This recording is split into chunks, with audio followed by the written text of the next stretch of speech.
Evangelho segundo Marcos, páginas 31 a 35. A oração no Getsemane. Chegaram a uma propriedade chamada Getsemane. Jesus disse aos discípulos: Sentai-vos aqui, enquanto eu vou orar. Levou consigo Pedro, Tiago e João, e começou a sentir pavor e angústia. Jesus, então, lhes disse: Sinto uma tristeza mortal. Ficai aqui e vigiai. Jesus foi um pouco mais adiante, caiu por terra e orava para que aquela hora, se fosse possível, passasse dele. Ele dizia: Abba, Pai, tudo é possível para ti. Afasta de mim este cálice. Mas seja feito não o que eu quero, porém o que tu queres. Quando voltou, encontrou os discípulos dormindo. Então disse a Pedro: Simão, estás dormindo? Não foste capaz de ficar vigiando uma só hora?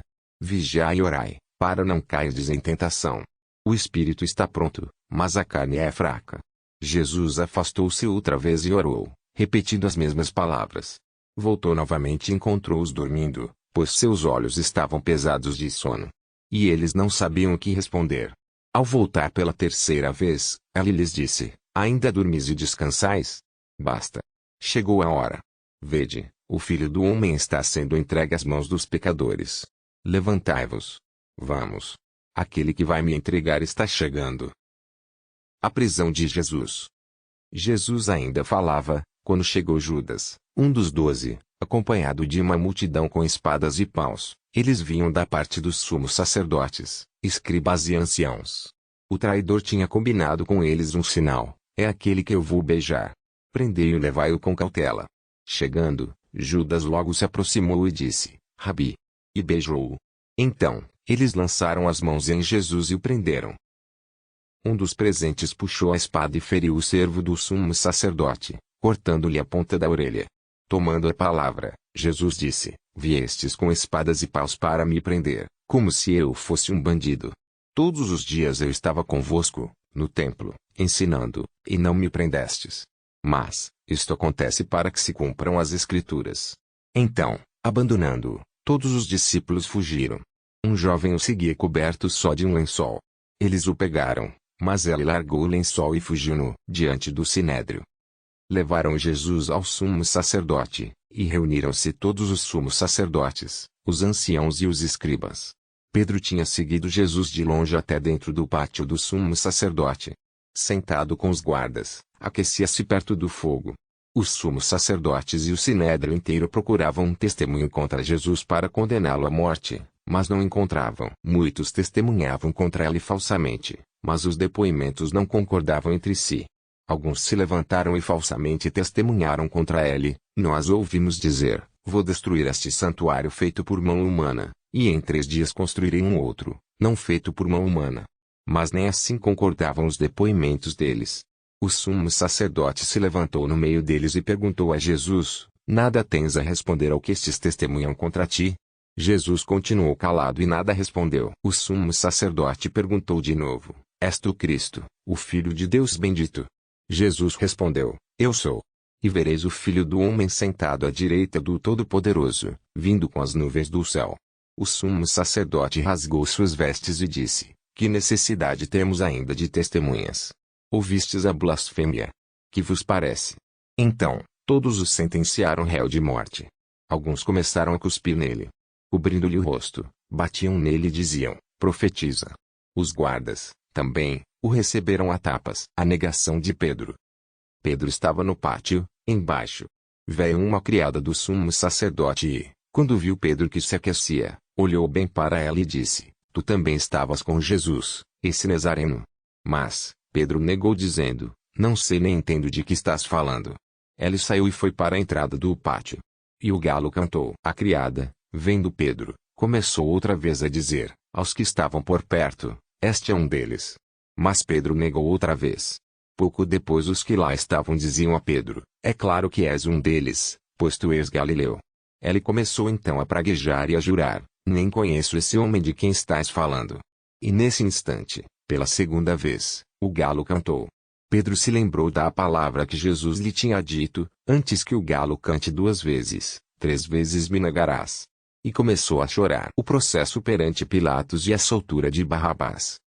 Logo de manhã, Os sumos sacerdotes, com os anciãos, os escribas e o sinédrio inteiro, reuniram-se para deliberar. Depois, amarraram Jesus, levaram-no e o entregaram a Pilatos. Pilatos interrogou-o: Tu és o rei dos judeus? Jesus respondeu: Tu dizes. Os sumos sacerdotes faziam muitas acusações contra ele. Pilatos perguntou de novo: Não respondes nada? Olha de quanta coisa te acusam. Jesus, porém, não respondeu nada, de modo que Pilatos ficou admirado. Por ocasião da festa, Pilatos costumava soltar um preso que eles mesmos pedissem. Havia ali o chamado Barrabás, preso com amotinados que, numa rebelião, cometeram um homicídio. A multidão chegou e pediu que Pilatos fizesse como de costume.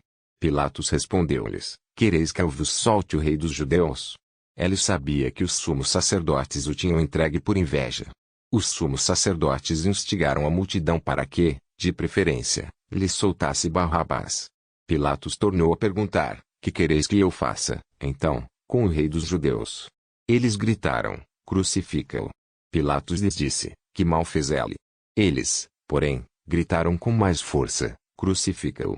Pilatos, querendo satisfazer a multidão, soltou Barrabás, mandou açoitar Jesus e entregou-o para ser crucificado. O escárnio. Os soldados levaram Jesus para dentro do pátio do pretório e chamaram todo o batalhão. Vestiram Jesus com manto de púrpura e puseram nele uma coroa trançada de espinhos. E começaram a saudá-lo: Salve, rei dos judeus! Batiam na sua cabeça com uma vara, cuspiam nele e, dobrando os joelhos, se prostravam diante dele. Depois de zombarem dele, tiraram-lhe o manto de púrpura e o vestiram com suas próprias roupas. A crucifixão. Então o levaram para crucificá-lo. Os soldados obrigaram alguém que lá passava voltando do campo, Simão de Cirene, pai de Alexandre e de Rufo, a carregar a cruz. Levaram Jesus para o lugar chamado Gólgota, que quer dizer Calvário. Deram-lhe vinho misturado com mirra, mas ele não tomou. Eles o crucificaram e repartiram as suas vestes, tirando sorte sobre elas, para ver que parte caberia a cada um. Eram 9 horas da manhã quando o crucificaram. O letreiro com o motivo da condenação dizia: O rei dos judeus. Com ele crucificaram 2 ladrões, um à direita e outro à esquerda, os que passavam por ali o insultavam, balançando a cabeça e dizendo: Ah! Tu que destróis o templo e o reconstróis em 3 dias, salva-te a ti mesmo, descendo da cruz. Do mesmo modo, também os sumos sacerdotes zombavam dele entre si e, com os escribas, diziam: A outro salvou, a si mesmo não pode salvar. O Messias, o rei de Israel, desça agora da cruz, para que vejamos e acreditemos. Os que foram crucificados com ele também o insultavam. A morte de Jesus. Quando chegou o meio-dia, uma escuridão cobriu toda a terra até as 3 horas da tarde. Às 3 da tarde, Jesus gritou com voz forte: Eloi, Eloi, lema sabachthani. Que quer dizer: meu Deus, por que me abandonaste? Alguns dos que estavam ali perto, ouvindo, disseram: Vede, ele está chamando por Elias. Alguém correu e ensopou uma esponja com vinagre, colocou-a na ponta de uma vara e lhe deu de beber, dizendo: Deixai. Vejamos se Elias vem tirá-lo da cruz. Então Jesus deu um forte grito e expirou. Nesse mesmo instante, o véu do santuário rasgou-se de alto a baixo, em 2 partes. Quando o centurião, que estava em frente dele, viu que Jesus assim tinha expirado, disse: Na verdade, este homem era filho de Deus. Estavam ali também algumas mulheres olhando de longe, entre elas Maria Madalena, Maria, mãe de Tiago menor e de Josete, e Salomé. Quando ele estava na Galiléia, estas o seguiam e lhe prestavam serviços. Estavam ali também muitas outras mulheres que com ele tinham subido a Jerusalém. A sepultura. Já caíra a tarde, e era o dia de preparação, isto é, a véspera do sábado. Por isso, José de Arimateia, membro respeitável do Sinédrio, que também esperava o reino de Deus, cheio de coragem foi a Pilatos pedir o corpo de Jesus. Pilatos ficou admirado quando soube que Jesus estava morto. Chamou o centurião e perguntou se tinha morrido havia muito tempo. Informado pelo centurião, Pilatos entregou o corpo a José. José comprou um lençol de linho, desceu Jesus da cruz, envolveu-o no lençol e colocou-o num túmulo escavado na rocha. Depois, rolou uma pedra na entrada do túmulo. Maria Madalena e Maria, mãe de Josete, observavam onde ele era colocado. O sepulcro vazio. Passado o sábado, Maria Madalena e Maria, a mãe de Tiago, e Salomé compraram perfumes para embalsamar o corpo de Jesus. E bem cedo no primeiro dia da semana, ao raiar do sol, foram ao túmulo. Elas comentavam entre si: quem vai remover para nós a pedra da entrada do túmulo? Era uma pedra muito grande. Mas, quando olharam, perceberam que a pedra já tinha sido removida. Entraram, então, no túmulo e viram um jovem sentado do lado direito, vestido de branco. E ficaram muito assustadas. Mas o jovem lhes disse: não vos assusteis. Procurais Jesus, o Nazareno, aquele que foi crucificado. Ele ressuscitou. Não está aqui. Vede o lugar onde o puseram. Mas ide, dizei aos seus discípulos e a Pedro: ele vai à vossa frente para a Galiléia. Lá o vereis, como ele vos disse. Elas, em tremor e fora de si, saíram e fugiram do túmulo. E não disseram nada a ninguém, pois estavam com temor. Aparições do ressuscitado. Ressuscitado na madrugada do primeiro dia depois do sábado, Jesus apareceu primeiro a Maria Madalena, de quem tinha expulsado 7 demônios. Ela foi anunciar o fato aos seguidores de Jesus, que estavam de luto e choravam. Quando ouviram que ela estava vivo e tinha sido visto por ela, não acreditaram. Depois disso, Jesus apareceu a 2 deles, sob outra aparência, enquanto estavam indo para o campo. Eles contaram aos outros. Também não acreditaram nesses 2. Por fim, Jesus apareceu aos 11 discípulos, enquanto estavam comendo. Ele os criticou pela falta de fé e pela dureza de coração, porque não tinham acreditado naqueles que o tinham visto ressuscitado. E disse-lhes: ide pelo mundo inteiro e anunciai a boa nova a toda criatura. Quem crer e for batizado será salvo. Quem não crer será condenado. Eis os sinais que acompanharão aqueles que crerem: expulsarão demônios em meu nome, falarão novas línguas, se pegarem em serpentes e beberem veneno mortal, não lhes fará mal algum, e quando impuserem as mãos sobre os doentes, estes ficarão curados. Depois de falar com os discípulos, o Senhor Jesus foi elevado ao céu e sentou-se à direita de Deus. Então, os discípulos foram anunciar a boa nova por toda parte. O Senhor os ajudava e confirmava a sua palavra pelos sinais que a acompanhavam. Fim do Evangelho segundo São Marcos.